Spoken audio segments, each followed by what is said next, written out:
नमस्कार, आप देख रहे हैं सत्ता की परख। बीएसपी के पास अपने गिरते ग्राफ को संभालने का मौका है। इसके लिए लोकसभा 2024 के चुनाव में किसी भी गठबंधन के साथ चुनाव लड़े, मगर मायावती कुछ और ही चाहती हैं। एक और वो अपने भतीजे आकाश आनंद को राजनीति में स्थापित करना चाहती है।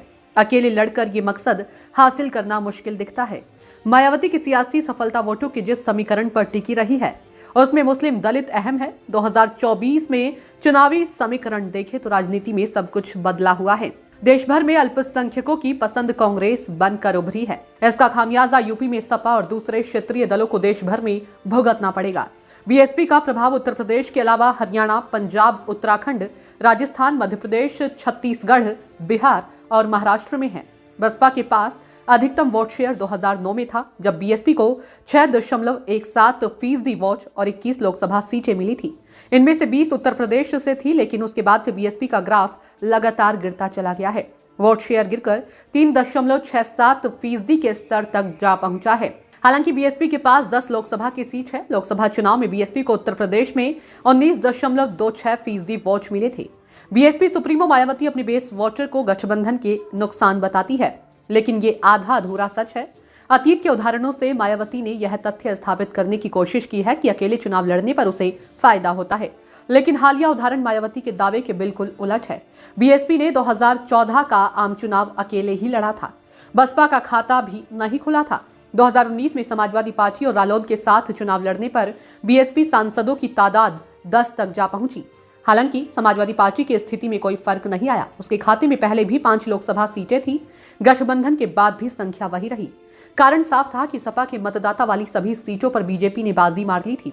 2022 में यूपी विधानसभा चुनाव में बीएसपी ने अकेले चुनाव लड़ा और उसका नतीजा यह है कि बीएसपी के पास एकमात्र विधायक हैं। पार्टी का वोट प्रतिशत 13 के स्तर पर आ गिरा। बिहार के उदाहरण को भी लें तो 2010 और 2015 में बीएसपी ने अकेले चुनाव लड़ा था। उसे एक भी सीट पर जीत नहीं मिली थी। 2022 में बीएसपी ने एआईएमआईएम और रालोसपा के साथ मिलकर चुनाव लड़ा। एक सीट पर सफलता मिली। ये बात अलग है कि वह बीएसपी विधायक ने सत्ताधारी दल जेडीयू का दामन थाम लिया। बिहार में बीएसपी को विधानसभा चुनाव में 6,29,000 यानी 1.5% और लोकसभा चुनाव में 6,82,000 यानी 2.2% वोट मिले थे। बीएसपी जब कमजोर होगी तो बीएसपी का बेस वोटर भी बंट जाएगा। दलित समुदाय का एक बड़ा हिस्सा बीजेपी को वोट करता है।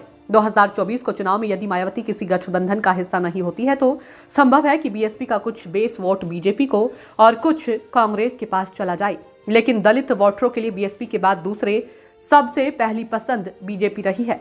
क्योंकि उत्तर प्रदेश में भी व्यवहारिक सियासत करती रही मायावती ने समाजवादी पार्टी को अपना नंबर 1 का राजनीतिक शत्रु घोषित कर रखा है। तो ऐसे में दलित वोटरों की प्राथमिकता बीएसपी के अलावा सबसे ज्यादा बीजेपी के लिए बनाती है। 2024 के आम चुनाव में अगर बीएसपी अकेले चुनाव लड़ती है तो इसका सबसे ज्यादा नुकसान बीजेपी को ही होने वाला है। जो दलित वोटर या बीएसपी समर्थक वोटर बीएसपी के बाद बीजेपी को प्राथमिकता सूची में ऊपर रखते हैं, उनकी प्राथमिकता बदल दी जाएगी। बीजेपी के प्रति झुकाव कम हो जाएगा और वे ये तो बीएसपी या फिर इंडिया ब्लॉक की तरफ रुख कर सकते हैं। 2024 में बीएसपी के अकेले चुनाव में लड़ने का फैसला बीएसपी को सबसे ज्यादा नुकसान देगा, तो वहीं कांग्रेस या इंडिया गठबंधन को इसका आंशिक लाभ मिलना तय है। बीजेपी उम्मीद कर सकती है कि बीजेपी विरोधी वोटों के बिखराव का सबसे ज्यादा फायदा उसे ही मिले। क्या बीएसपी अपनी कीमत पर बीजेपी के लिए जीत की हैट्रिक लगवाएगी? बसपा का आम मतदाता मायावती के 2024 के रुख को तोलने का नतीजा बीजेपी के हक में अधिक जाता मानता है। सत्ता की परख के लिए अवधेश कुमार सिंह की रिपोर्ट।